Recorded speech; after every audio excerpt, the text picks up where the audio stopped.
안녕하세요. 저는 아들 셋을 둔 60대 여자입니다. 똑같이 남편과 저로 인해 태어난 자식들이라지만 자라는 과정이나 성격 모두 제각각일 수밖에 없더군요. 우린 그런 아이들을 존중하며 키웠고 아이들은 성인이 되어 결혼을 했는데요. 이번엔 며느리들의 성격이 또 모두 다르더라고요. 모두 다른 인격체니 당연한 이야기지만요. 그런데 며느리들 중 유독 남달랐던 둘째 며느리 때문에 집에 불협화음이 좀 일었었습니다. 그 왁자지껄했던 이야기를 지금부터 말씀드려 보도록 할게요. 저와 남편은 둘 다 약사입니다. 따로 약국을 운영하다 나중엔 대학병원 앞에 큰 약국을 차려 함께 운영하기 시작했죠. 남편과 전 처음 결혼할 때 딸에 대한 로망이 있었어요. 전 외동이었고 남편은 전부 남자 형제들 뿐이었거든요. 딸이 태어나면 아기자기한 소꿉놀이도 하고 애가 좀 크면 예쁜 옷도 같이 사러 가고 나중에 애가 어른이 되면 친구처럼 예쁜 카페에 가서 커피 한 잔도 하고 쇼핑도 하고 싶어. 상상만 해도 너무 설레. 나도 딸이 태어나기만 하면 아주 공주님처럼 키워줄 거야. 남편과 전 설레는 마음으로 딸을 낳길 고대했습니다. 하지만 우리에겐 첫째도 둘째도 마지막 셋째까지도 모두 아들만 찾아와 주더라고요. 아우, 집이 쑥대밭이네, 쑥대밭이야. 딸 키우는 집은 엄마들이 소리 지를 일도 없다는데. 저희 아이들은 그래도 얌전한 편이었지만 그래봤자 남자애들이었습니다. 쉴 새 없이 뛰어다니고 물건 던지고 넘어지고 다치고 정말 애들 키우는 내내 혼이 쏙 빠져나갔죠. 그렇게 남편과 저의 딸을 향한 로망은 끝내 실현되지 못했어요. 그래도 철이 들면 아이들은 꽤나 의젓해졌습니다. 세 아이 모두 사춘기를 겪긴 했지만 사춘기 반항심 같은 건 저희 가족과 먼 이야기였죠. 준철아, 준성아, 나가서 엄마 아빠랑 배드민턴이라도 치고 오자. 한창 자랄 나이 좀 움직여야지. 계속 책상 앞에만 앉아 있으면 건강에 안 좋아. 저와 남편은 아이들에게 공부하라는 잔소리를 해본 적이 없었어요. 큰애와 막내는 공부를 아주 잘했는데 공부를 재미있어 하기도 했고요. 그런데 하도 책상 앞에만 붙어 있어 저와 남편이 애들을 억지로 불러내기도 했죠. 큰애는 그래도 부르면 나왔지만 막내 3번 이상을 불러야 비척비척 나오는 녀석이었던지라 방까지 들어가 제가 옆구리를 쿡 찌르기도 했습니다. 그런 두 아이보다 그나마 활동적인 아이가 둘째였는데요. 둘째는 공부엔 별 관심이 없더라고요. 그래도 기본적인 공부는 했으니 크게 뭐라고 하진 않았는데 애가 중학생 때부터 음악가로서의 꿈을 꾸더라고요. 그리고 고등학생이 되며 저와 남편에게 진지한 이야기를 하더라고요. 어머니, 아버지, 저 기타를 배워보고 싶어요. 일렉 기타요. 그걸로 대학도 가고 싶은데 저 학원 좀 보내주시면 안 될까요? 기타도 하나만 사주시면 정말 열심히 배우겠습니다. 둘째는 언젠간 밴드를 결성해 기타를 치고 싶다며 우리에게 실용음악과에 진학하고 싶다는 꿈을 설명했습니다. 그런 둘째 덕에 우린 그냥 클래식 음대가 아니라 실용음악과라는 게 있다는 것도 처음 알았어요. 생각보다 그 학과의 입시 경쟁률이 세다는 것도요. 뭐든 하고자 했으면 최선을 다해야 하는 거야. 알지? 솔직히 부모로서 불안했죠. 아이의 미래가 달려 있었으니까요. 하지만 저와 남편은 둘째의 꿈을 존중해 주기로 했습니다. 그래서 기타도 사주고 실용음악 입시학원에도 보내주었죠. 때 되면 더 비싼 기타도 사주며 우린 둘째를 위해 모든 지원을 다해 주었습니다. 둘째는 열심히 노력한 끝에 한 예술대학의 실용음악과에 합격했습니다. 그렇게 둘째는 공부의 길을 걷던 자기 형제들과 다르게 음악가로서의 꿈을 계속 키워나갔죠. 첫째는 의대에 진학을 했고 막내는 우리나라에서 세 손가락 안에 꼽히는 명문대 경영학과에 들어갔습니다. 졸업 후 첫째는 의사로서의 수행 단계를 밟아나갔고 막내는 대기업에 멋지게 입사를 했어요. 그렇게 첫째와 막내는 자기 앞가림을 잘하고 있던 터라 저와 남편의 걱정은 갈수록 온통 둘째에게로 향하더군요. 둘째가 다닌 대학은 2년제였는데 졸업한 뒤 둘째는 밴드를 결성해 활동하기 시작했습니다. 그런데 그 밴드가 통 결과를 내지 못했던 거예요. 준이야, 괜찮니? 팥을 대체 몇 개 붙인 거야? 괜찮아요. 그냥 좀 여기저기 뭉쳐서 붙인 거지. 크게 아프진 않아요. 걱정하지 마세요, 어머니.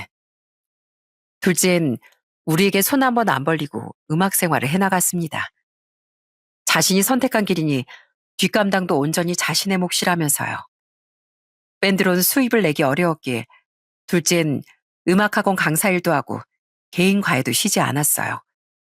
하지만 수강생이 많이 늘지 않아 공사장 일용직 일이나 택배 상하차, 카페 알바 등 다른 일도 쉬질 않았죠.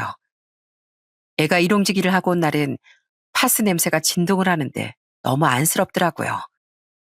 우린 아이들이 대학을 졸업할 때까지만 지원을 해주겠다고 못을 박았습니다. 아이들이 자신들의 힘으로 세상을 헤쳐나갈 줄 알아야 단단한 사람이 될 수 있다고 생각했거든요. 둘째는 그런 부모의 뜻을 이해하고 자신에게 주어진 길을 힘들지만 묵묵하게 걸어나간 겁니다.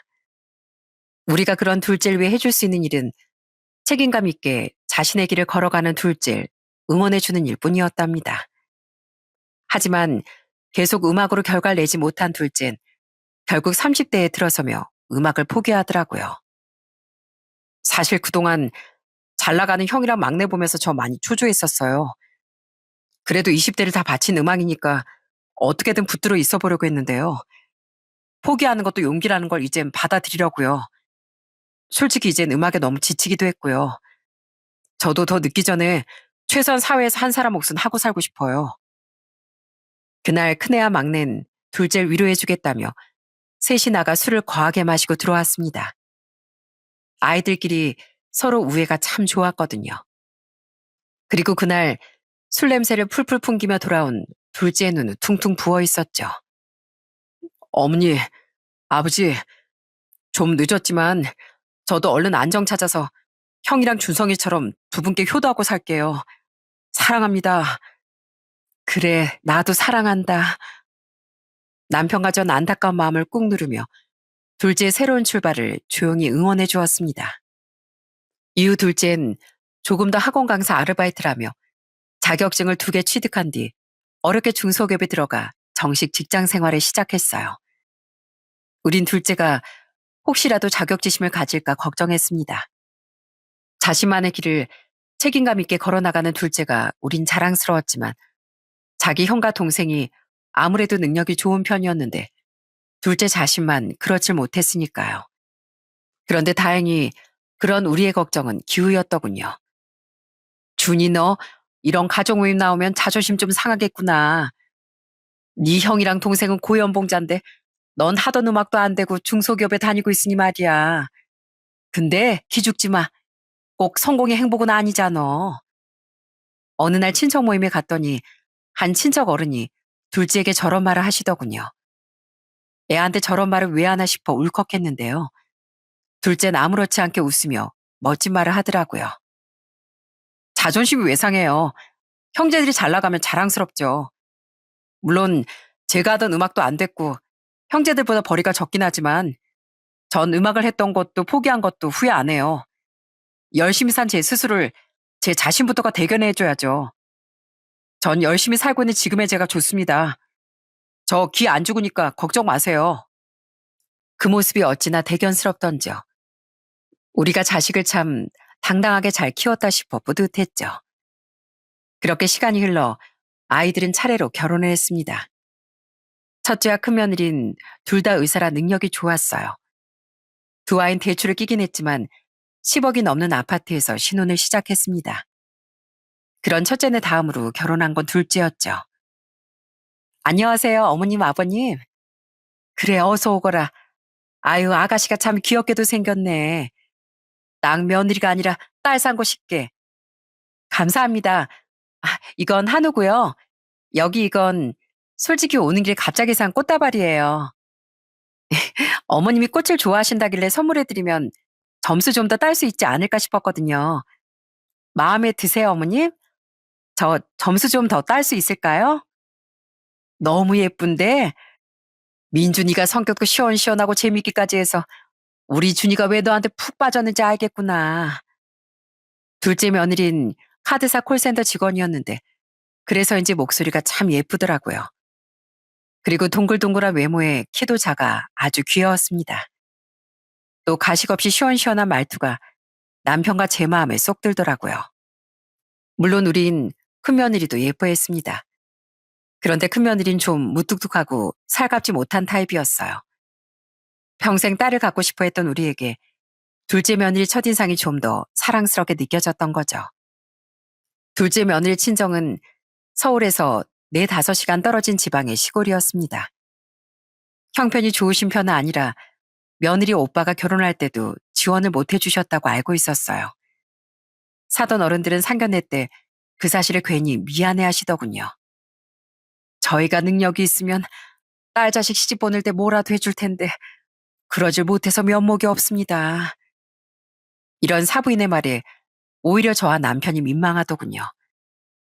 둘째는 진담을 뻘뻘 흘리며 안타까운 듯이 말했어요. 어머님, 아버님, 저희 형도 결혼할 때 부모님 도움 안 받았습니다. 그동안 키워주신 것만으로도 감사한데 저도 부모님께 도움은 안 받을 생각이에요.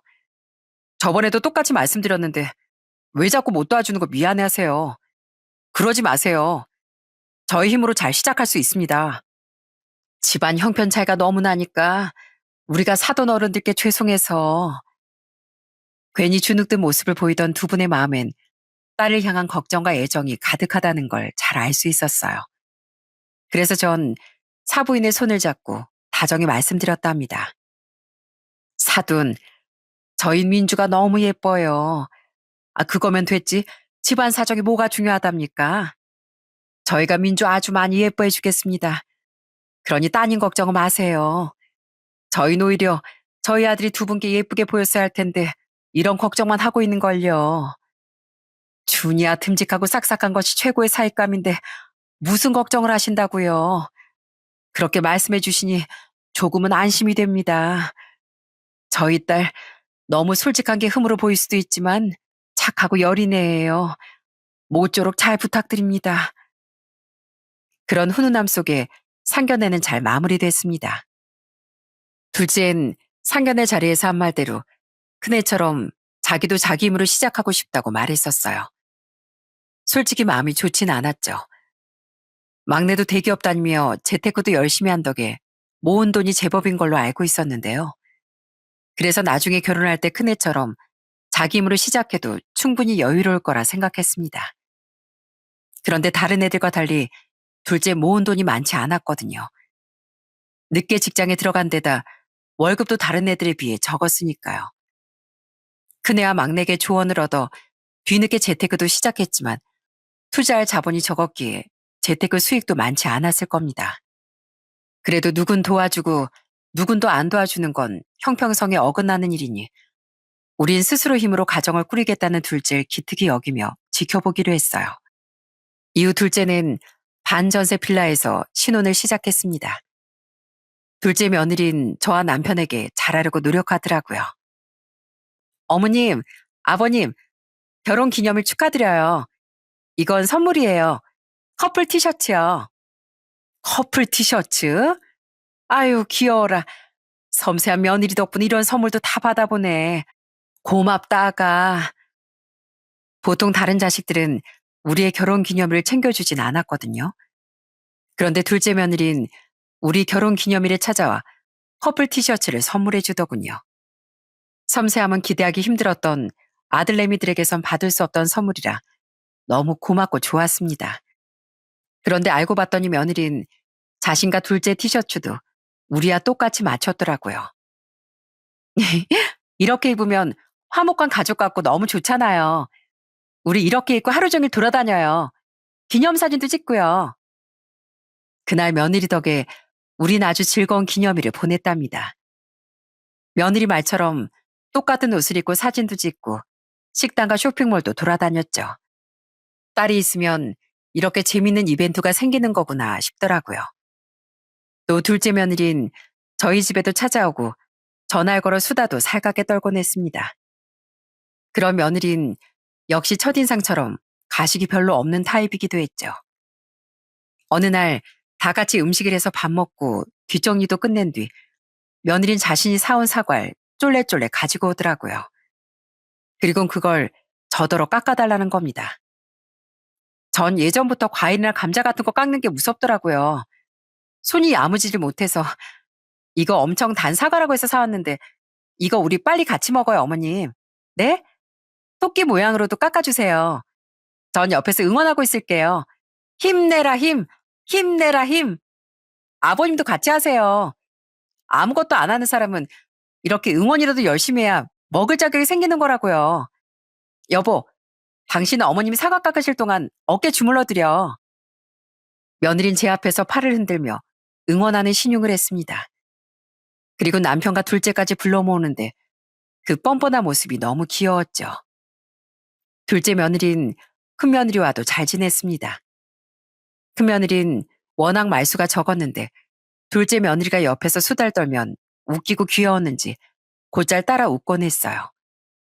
그런데 둘째 며느린 가끔은 큰 며느리에 대한 열등감을 보이기도 하더라고요. 형님이랑 아주버님은 엄청 멋진 것 같아요. 의사 부부라니 엄청 대단해 보이거든요. 전 아무나 다 할 수 있는 콜센터 직원밖에 안 되는데. 어머, 아가, 그게 왜 아무나 할 수 있는 거니? 스트레스가 워낙 심한 직업이라 오래 못 견디는 사람도 많다는데 넌 몇 년째 꾸준히 일하고 있다며. 그냥 돈 벌어야 되니까 하는 거죠 뭐. 아무튼 어머님, 전 형님이 참 부러워요. 시작부터 10억 넘는 아파트에 살고 이사 걱정도 없으시고 저도 머리만 좋았으면 돈 많이 벌면서 떵떵거리고 살고 싶었는데 가끔은 너무 안 똑똑하게 낳아주신 부모님이 원망스럽다니까요. 이건 저희 부모님이 들으면 서운해하실 테니까 비밀이지만요. 종종 전화 큰며느리 앞에서 이런 말을 하는데 마음이 좋지 않더라고요.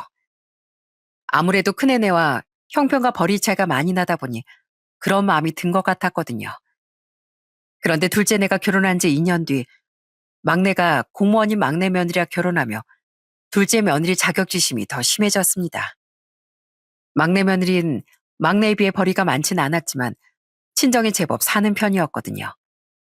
사돈댁에서 막내가 모은 돈 이상을 며느리에게 결혼자금으로 주셨다더군요. 그 덕에 두 아이는 대출 없이 10억대 중반에 가까운 아파트에서 신혼을 시작할 수 있었고요. 막내 며느리마저 자신과 다르게 형편이 좋고 출발점부터 다르자 둘째 며느리는 의기소침한 모습을 보였습니다. 막내 며느리를 엄청 부러운 눈빛으로 보기도 하고 괜히 아파트 이야기가 나오면 투덜대기도 하더라고요. 요새 몸이 너무 뻐근해요, 큰형님.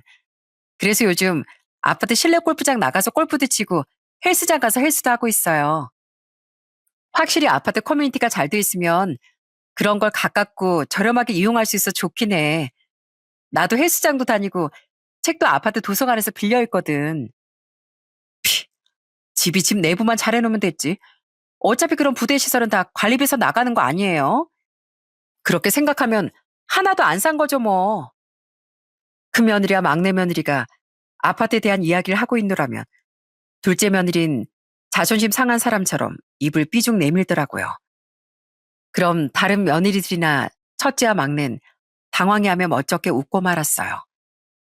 둘째 며느린 자신들만 빌라에 그것도 반전세 집에 살자 자존심이 상했던 겁니다. 결국 다른 애들은 점차 둘째 며느리 앞에서 말을 조심하기 시작했죠. 그러던 어느 날 둘째 며느리가 은근슬쩍 제게 황당한 질문을 하기도 했습니다. 어머님, 어머님이랑 아버님이 도련님, 아니 서방님한테 집값 좀 보태주신 거 맞죠? 뭐? 아니야. 너네랑 큰애네도 우리 도움 안 받았는데 어떻게 막내한테만 해주니? 에이, 맞잖아요. 동선의 집에서 너무 큰 돈을 지원해주니까 어머님, 아버님은 안 지원해주시기 민망해서 도움 주신 거 맞잖아요. 저도 그 정도 눈치는 있다고요. 안 그럼 10억 중반이 넘는다는 그런 비싼 집에 어떻게 들어갈 수 있었겠어요. 그리고 두 분이 원래 형제들 중에 서방님을 제일 예뻐하셨잖아요. 아유, 아니라니까. 사돈 어른들이 외동딸 시집 보내는데 다 해주고 싶다면서 지원을 크게 해주신 거래. 둘째 며느린 이상한 오해를 하고 있었던 거예요. 제가 아니라고 하니 그래요? 하고 말하며 둘째 며느린 미심쩍은 표정을 짓더라고요. 아마 막내 며느리 집에서 지원을 많이 해준 탓에 우리도 가만히 있지 못했을 거란 오해를 한 것 같았습니다. 또 남편과 제가 막둥이라고 막내를 좀 예뻐한 건 사실이었어요. 하지만 양심에 손을 얹고 우리 막내도 다른 아이들과 똑같이 아무런 지원도 해주지 않았었죠. 그런데 그때 이후 둘째 며느리는 점점 변하기 시작했습니다. 물론 여전히 우리에게 잘하긴 했습니다. 여전히 안부 전화도 자주 하고 집에 놀러와 우리와 시간도 많이 보냈죠. 그런데 가끔 큰 며느리와 막내 며느리를 들먹이며 자꾸 자격지심을 드러내더라고요. 어머님, 제가 이렇게 잘해봤자 돈 잘 벌고 집안 좋은 다른 며느리들이 더 예쁘시죠? 뭐? 둘째는 자꾸 그런 이상한 말 할래? 아니, 솔직히 어머님도 엘리트시잖아요. 그 옛날에 약사도 되시고 약사인 아버님이랑 결혼도 하시고 보통 그런 집안에선 잘나거나 집이라도 잘 사는 며느리들을 반기는 법 아니겠어요? 그래도 저도 이렇게 노력하고 있으니까 형님이랑 동서랑 차별하시면 안 돼요. 여보, 그만 좀 해. 어머니 아버진 당신도 형수님이랑 재수씨도 다 똑같이 예뻐하셔. 근데 왜 자꾸 가족도 불편하게 그런 말을 해? 내가 뭐, 내가 서운했다고 해서 삐지기를 했어? 그냥 웃으면서 나도 예뻐달라고 한 것밖에 없는데 왜 그래? 차라리 심술을 부렸으면 혼이라도 내죠. 자꾸 혼자 위축돼 가는데 둘째 며느리가 가엾게 느껴지더라고요. 하지만 그런 둘째 며느리 때문에 가족들 사이 분위기가 자꾸 어색해지는 건 곤란한 일이었답니다. 저런 단순한 말 외에도 둘째 며느리 자격지심은 계속됐어요. 아무래도 벌이 차이가 있다 보니 아이들은 명절 용돈이나 선물에 투자하는 금액도 좀 달랐는데요. 며느리 우리에게 용돈을 건네다 왈칵 눈물을 쏟으며 이런 말을 하더라고요. 다들 너무하세요. 저희 형편 뻔히 알면서 금액을 좀 맞춰서 주면 좋잖아요. 잘난 척하는 것도 아니고 우리도 마음은 더 드리고 싶은데 이것밖에 못 드리는 거라고요. 근데 첫째와 막내 내외는 그런 둘째 며느리의 말이 억울했을 겁니다. 왜냐면 돈 봉투에 넣어져 있어 액수 자체가 애초에 안 보였거든요. 나중에 둘째 며느리가 말하길 봉투 두께가 달라 보였다는데 이미 자격지심이 심했던 둘째 며느리는 그런 것까지도 예민하게 받아들였던 거예요. 동서, 우리가 생각이 짧았어. 동서 자존심 상할 수도 있겠다는 걸 왜 생각 못했을까? 다음에 부모님 선물 드릴 땐 다 같이 상의하기로 하자. 착한 며느리들과 아들들은 그래도 둘째 며느리를 이해해 주더라고요. 나중에 둘째 며느리도 민망했는지 사과를 하긴 했죠. 그런데 둘째 며느리 자격지심은 나중엔 출산 문제로까지 이어졌습니다. 큰 며느리는 아들을 둘 낳았고 막내 며느리도 결혼한 지 3개월 만에 임신해 아들을 낳았습니다. 그런데 둘째와 둘째 며느리에겐 통 아이 소식이 없더라고요. 항상 위축돼 있던 와중 자신만 아이를 낳지 못하니 둘째 며느리는 더더욱 열등감을 느낀 겁니다. 다 같이 명절에 모여 술을 한잔한 날 며느리는 속상하다며 눈물을 터뜨리기도 했어요. 왜 이렇게 이 집안에서 저만 계속 못나질까요? 형님처럼 직업이 좋은 것도 아니고 동서처럼 집안이 좋은 것도 아니고 근데 이젠 혼자 애까지 못 낳잖아요. 전 이 집안에 어울리는 사람이 아닌가 봐요. 미안해 여보. 아니다 아니야. 아이는 하늘에서 내려주는 거라는데 그게 왜 네가 못난 탓이니? 네가 우리 집안에 어울리는 사람이 아니면 누가 어울려? 죄송해요 어머니 아버지. 이 사람 취했나 봐요. 여보 방에 가자. 내가 재워줄게. 자꾸 그렇게 혼자 무너져가는 며느리를 가족 모두 많이 안쓰러워했습니다. 그런 둘째 며느리는 드디어 결혼한 지 5년 만에 아들을 출산했어요. 임신했을 때부터 얼마나 행복해하던지 이제 며느리가 조금 덜 초조해하겠다 싶어 모두 진심으로 축하해 주었죠. 그래 민주야 몸은 괜찮어? 어머니. 출산한 며느리를 축하해주기 위해 전화를 걸었는데 며느리 목소리를 듣자마자 저도 눈물이 터지더군요. 며느리가 얼마나 그 순간을 기다렸는지 잘 알았기에 감정이 복받친 겁니다. 그렇게 며느리가 출산한 후 우린 한동안 며느리를 보지 못했습니다. 그때는 아직 마스크 시국이 한창이라 산부인과에 면회를 가기 어려웠거든요. 조리원도 마찬가지였기에 우린 사진으로만 손주 사진을 봐야 했었죠. 이후에도 혹시 어린 손주와 아직 몸을 회복 중인 며느리에게 피해가 갈까봐 우린 둘째네 집에 찾아가지도 못하고 둘째에게 전화를 걸어 잔소리만 했었습니다. 에이미 잘 도와주고 있지? 원래 그 맘때가 제일 힘든 거야. 몸도 아프지 육아도 낯설지 그렇게 서러운 시기가 없어. 집에 가도 웬만하면 쉴 생각하지 말고 에이미부터 챙겨. 알겠지? 에이미가 평소에 돈 아낀다면서 맨날 영양제도 네 것만 사고 옷도 네 것부터 챙기고 얼마나 너를 위했니. 이젠 그거 다 네가 에이미한테 갚을 차례야. 저도 알아요. 최선을 다하고 있어요. 둘째 며느리가 가족 분위기에 흐리고 투정을 부려도 예뻤던 건 며느리가 저희 아들에게 워낙 잘했기 때문이었어요. 그렇게 가끔 통화만 하다 우린 손주가 태어난 지 100일이 지나서야 드디어 손주를 직접 만나볼 수 있었어요. 둘째 내외가 저희 집으로 놀러 왔거든요.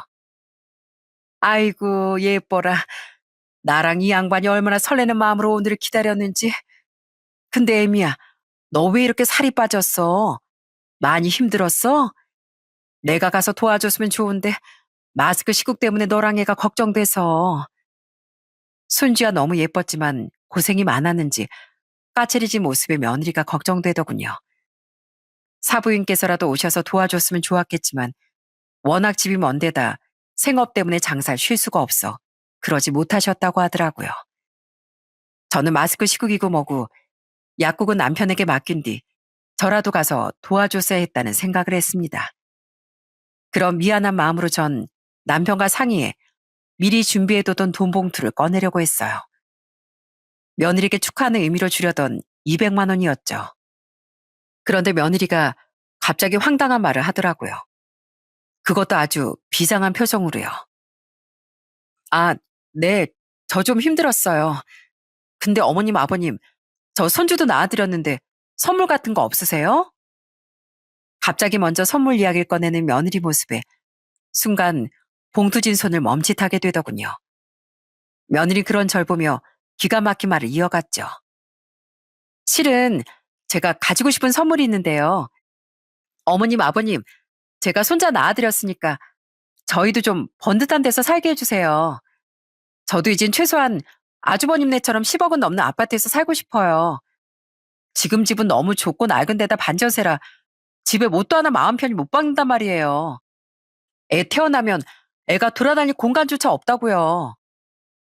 이게 무슨 뚱딴지 같은 말인가 싶더라고요.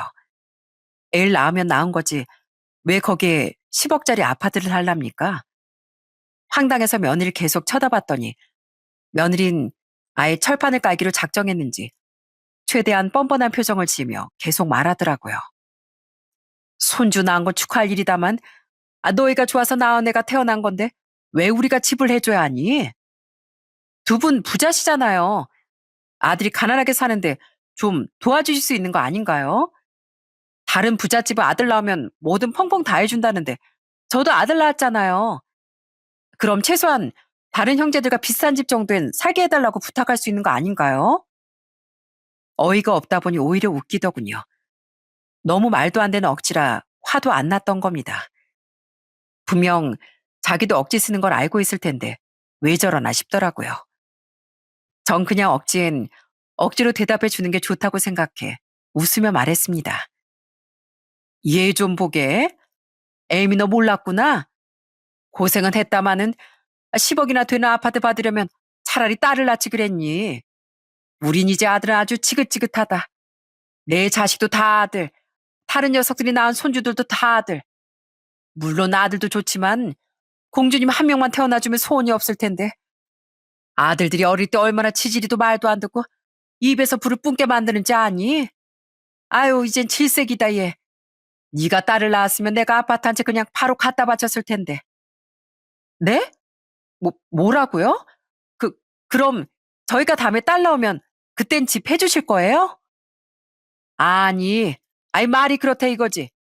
애초에 자식 가지고 장사하는 것도 아니고 누가 애 낳았다고 집을 해달라고 하니? 다른 집에선 통하는 상식일지 몰라도 우리 집에서는 아니야. 네가 하도 어이가 없는 말을 해서 나도 똑같이 대답해 준 것뿐이야. 안 그래도 너 고생했다고 지금 200만 원 챙겨주려고 했는데 너 대체 왜 그런 말을 한 거니? 너도 이게 말도 안 되는 말이라는 거 알고 있지? 그래서 지금 뻔뻔한 척하려고 해도 네 얼굴이 시뻘개진 거 아니야. 전 그래도 이건 마냥 웃으며 넘어갈 일은 아닌 것 같아 표정을 굳히며 꾸중을 했습니다. 남편도 황당했는지 헛기침을 하며 며느리를 엄하게 바라보고 있었고요. 그런 우리의 태도에 며느린 가뜩이나 빨개졌던 얼굴이 거의 터질 듯 더 붉어지더라고요. 그리곤 왈칵 눈물을 터트리며 소리쳤어요. 진짜 너무해요. 저희도 좋은 집에서 살고 싶다고요.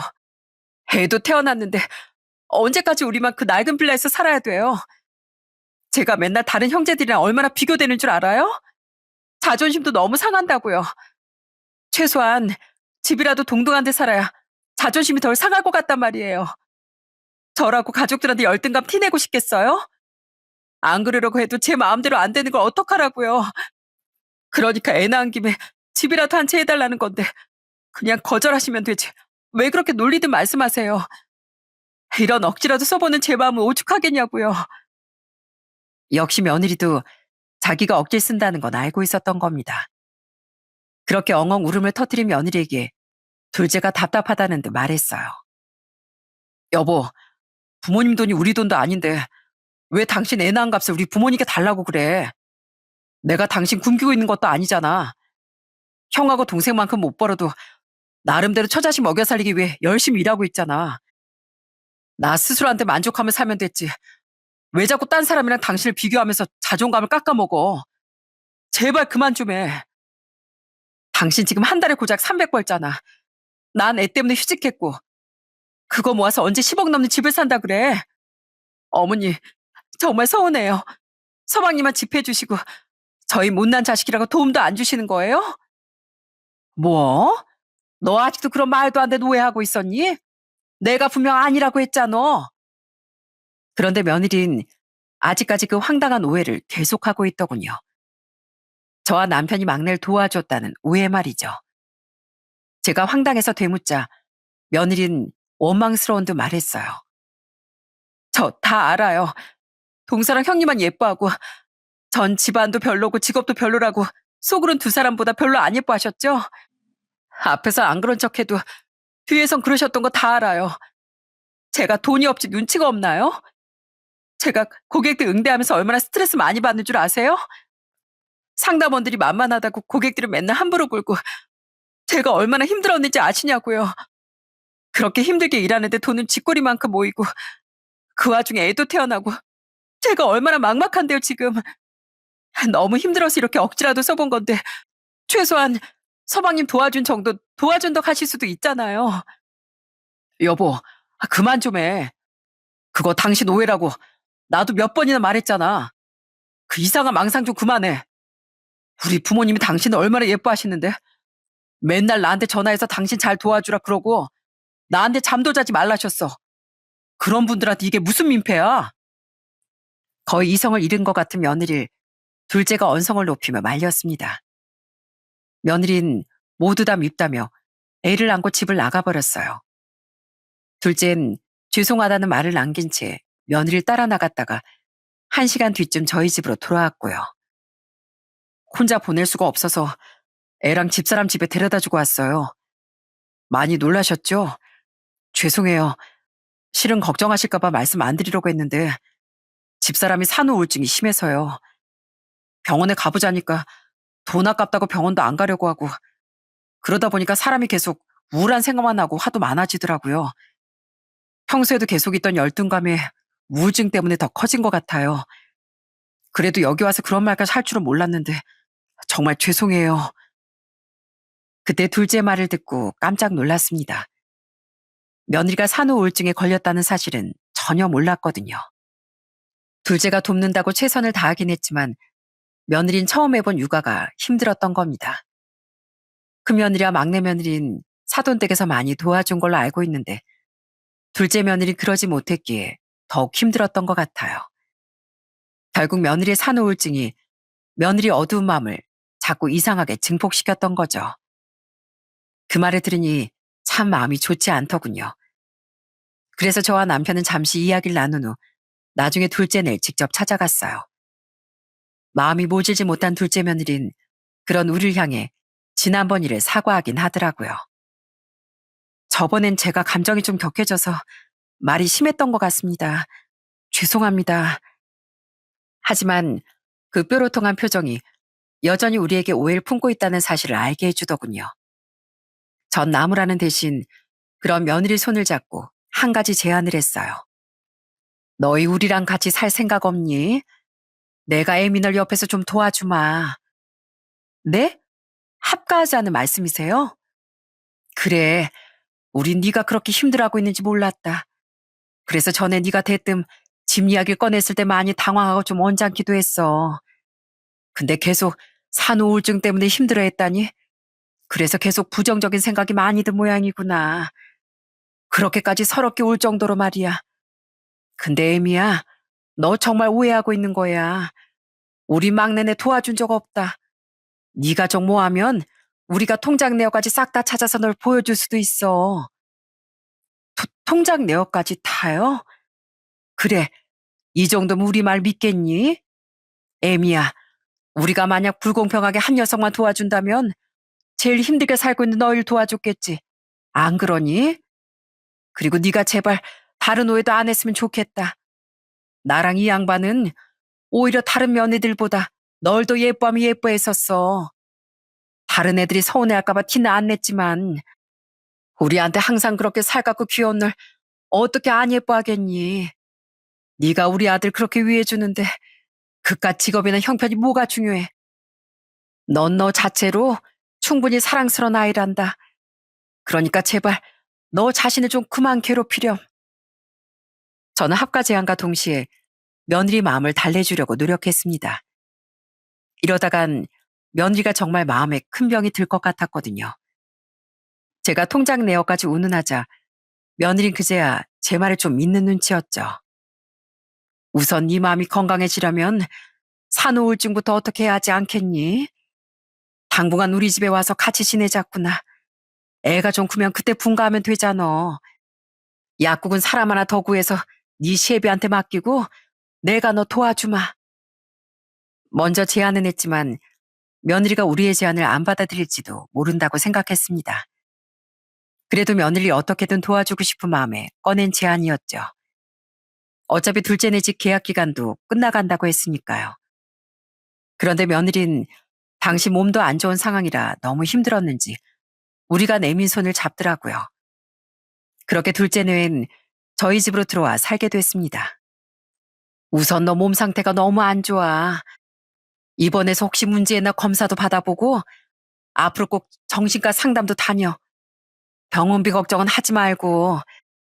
내 며느리 내 자식이 아프다는데 병원비도 안 내줄 정도로 야박한 시부모 아니야. 저는 남편에게 약국을 맡기고 며느리 보살피기 시작했어요. 전 우선 쇠약해진 것 같은 며느리를 검사 핑계로 병원에 입원시켰습니다. 실은 검사도 검사지만 손주에게서 며느리를 좀 떼어놔야 한다고 생각했거든요. 단 며칠이라도요. 며느리 그 며칠 동안 병원에서 푹 쉴 수 있었고 전 집에서 손주를 돌보느라 고군분투했죠. 이후제 으름장에 며느리 정신과 상담도 다니기 시작했습니다. 그렇게 저희 집에서 본격적으로 살게 된 며느리를 전 정말 내 딸이다 생각하고 잘해줬어요. 악인 없는 아이인 걸 아니 어떻게든 우울하고 꼬인 마음을 잘 풀어내주고 싶더라고요. 그리고 그 방법은 진심으로 다가가 잘해주는 거, 그리고 며느리 자체가 얼마나 귀하고 소중한 사람인지 알려주는 방법밖에 없다고 생각했습니다. 자, 미역국은 질리더라도 계속 먹어야 돼. 네 몸이 허하니까 계속 이상한 생각만 드는 거야. 남기지 마. 엄마가 검사할 거야. 전 며느리의 몸보신을 위해 미역국을 끓이고 전복죽도 끓여줬습니다. 출산 때문에 뼈마디가 다 시릴 며느리 위해 찜질도 해주고 유독 밤에 자지 않던 손주를 둘째와 며느리 대신 봐주었죠. 어머님, 제가 볼게요. 어머님 잠도 못 주무시고 힘들잖아요. 괜찮어. 지금은 네가 더 아프고 힘들어. 잠이 보약이란 말이 괜히 있는 게 아니야. 해 뜰 때 깨어있고 해 졌을 때 자야 정신 건강에도 좋아. 우울증을 빨리 극복해야 아이한테 사랑을 더 주지. 제가 너무 불효하는 것 같아서. 아서라, 너 친정엄마가 오셨다고 해도 이렇게 불편해할래? 날 진짜 엄마다 생각하고 쉬어. 너 아프면 내 억장은 무너진다. 며느린 제게 미안해하며 눈물을 글썽이더군요. 저는 딸 걱정에 노심초사를 사돈 어른들도 몇 번이나 집으로 초대해 식사 대접을 해드렸답니다. 시댁살이 하는 따님이 많이 걱정되시겠지만 저도 저희 남편도 그리고 저희 아들도 최선을 다하고 있습니다. 애미 제가 잘 보살피고 있으니까 걱정 마세요. 오랜만에 서울 오셨는데 내일은 애미랑 저희 아들이랑 좋은 시간도 보내고 가시고요. 제가 좋은 식당도 하나 예약해놨거든요. 거기서 식사도 꼭 하시고요. 고맙습니다. 정말 고맙습니다, 사돈. 감사해요, 어머님. 그렇게 잘해주니 어두웠던 며느리 안색이 점점 펴지더군요. 살도 조금씩 통통해지기 시작한 며느리 위해 전 아파트 부대시설인 필라테스도 등록해줬죠. 몸이랑 마음 회복엔 운동이 최고야. 이거 주민 할인이라고 해도 비쌀 텐데. 괜찮어. 내 자식한테 쓰는 돈인데 뭐가 아까워. 원래 자식들은 다 알아서 살라고 해야 되는데 네가 하도 딸 같아서 신경 써주는 거야. 어머님은 제가 밉지도 않으세요? 밉다기보단 안쓰럽지. 애미야, 난 네가 우리 집에 있으면서 우울증도 우울증이지만 열등감을 꼭 극복했으면 한다. 그 이유야 이해는 한다만 다른 가족들이 보기엔 넌 너만의 장점이 너무 많아. 너만큼 나랑 네 시애를 웃게 해주는 며느리가 어디 있겠니? 너처럼 남편 위해준 아내 또 어디 있고 또 네가 보통 알뜰하니? 가족 모두 널 정말 좋아한단다. 심지어 며느리들도 다. 그건 네가 그만큼 좋은 애라서 그런 거잖아. 천천히라도 좋으니까 너 자신을 좀 사랑해 주려무나. 그때 며느리와 나눴던 대화가 며느리 마음에 꽤 좋은 울림을 줬던 것 같습니다. 그 전에도 조금씩 밝아졌던 며느린 그날 이후로 빠르게 몸과 마음을 회복해 나갔거든요. 그런 며느린 어느 날엔 놀라운 행동을 하기도 했어요. 가족이 다 모였던 명절날 공개적으로 가족들에게 사과를 한 겁니다. 제가 그동안 혼자 괜한 열등감에 휩싸여서 가족들을 불편하게 만든 것 같아요. 막 애 낳으니까 아파트를 해달라고 하는 억지까지 쓰면서요. 근데 어머님 아버님 덕분에 이젠 제가 비록 가진 게 많이 없더라도 스스로를 사랑할 수 있게 된 것 같아요. 그동안 저 때문에 분위기 불편하게 만들어서 죄송했습니다. 앞으로는 불편하게가 아니라 즐겁고 환하게 만들 수 있는 며느리가 될게요. 사람들 앞에서 그런 용기 내기가 힘들었을 텐데 정말 장하다고 생각했습니다. 며느리들과 아들들도 박수를 치며 둘째 며느리 용기가 민망하지 않도록 웃어주더라고요. 그렇게 저희 집은 둘째 며느리 용기로 완전한 평화를 되찾았습니다. 그리고 자격지심을 떨쳐낸 둘째 며느리 덕에 저희 집엔 전보다 웃음이 넘쳐 흐르고 있어요. 애교가 많은 며느리인 갈수록 저와 남편을 시부모가 아닌 친부모처럼 여기며 편하게 굴었거든요. 가끔은 우리에게 이거 해달라 저거 해달라 배시시 웃으며 막 시키기도 한다니까요. 전혀 밉지 않게 말이죠. 딸 같은 며느리라는 게 딱 저희 둘째 며느리를 말하는 것 같습니다. 그 약간은 뻔뻔한 사랑스러움에 우리 집은 행복이 들어찼죠. 또 네 시아버지랑 둘이 노래방 다녀왔어? 아이고, 누가 보면 둘이 부녀 사이인 줄 알겠구나.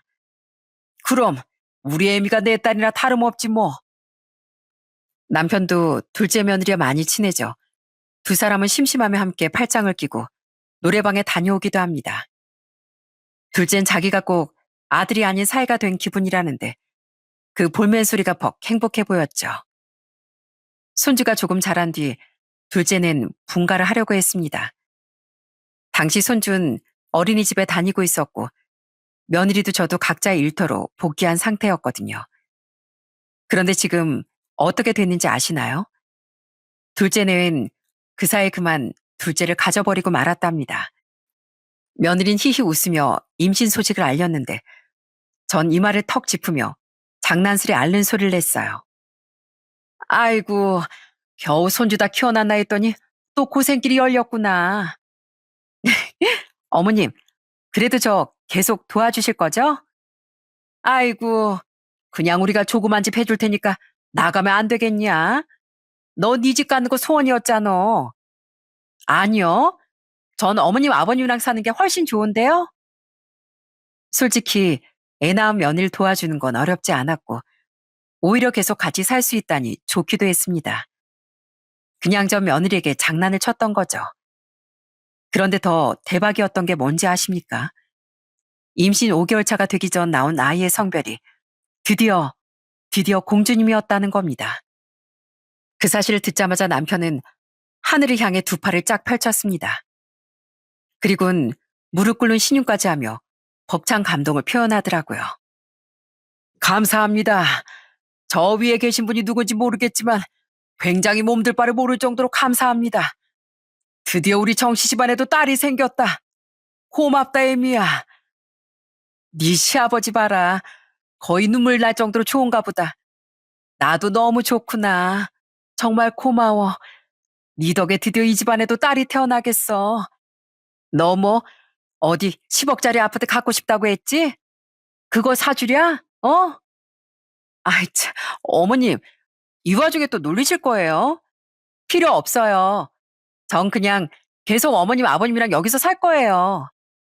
그럼 얼마든지 살거라. 나중에 아이 더 큰 집으로 이사 가서 살자. 소녀랑 평생 살 수만 있다면 나는 뭐든 좋다. 기쁘긴 저도 마찬가지였습니다. 비록 딸은 낳지 못했어도 드디어 손녀가 생겼으니까요.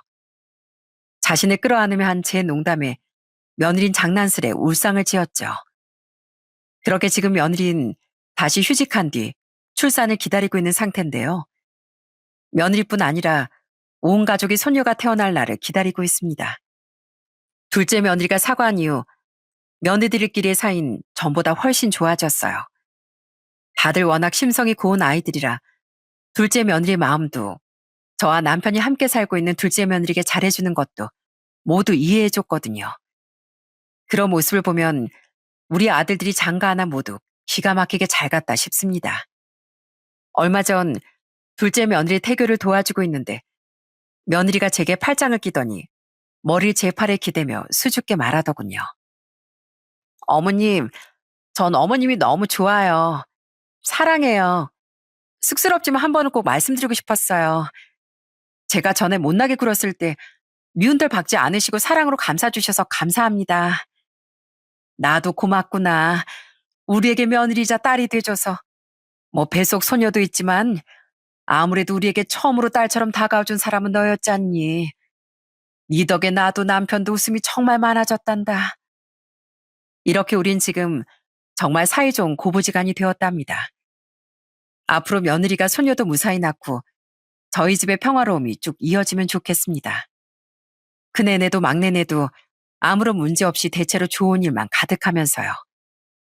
물론 세월 속에 좋은 일만 이어질 수는 없겠지만 서로 진심으로 소중히 여기는 마음만 있다면 저희 가족은 그 어떤 불행도 잘 이겨낼 수 있을 거라 생각합니다. 전 세상에 완벽히 좋은 사람은 없다고 생각해요. 누구든 상황에 따라 잘못된 생각할 수도 있고 못난 자격지심에 실수할 수도 있는 거니까요.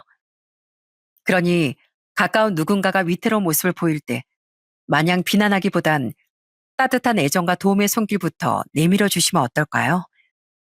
그 순간의 이해와 배려가 그 사람에겐 인생의 결정적인 동아줄이 될 수도 있으니 말입니다. 그럼 전 여기서 이만 사연을 마쳐볼게요. 제 사연 끝까지 들어주셔서 정말 감사합니다.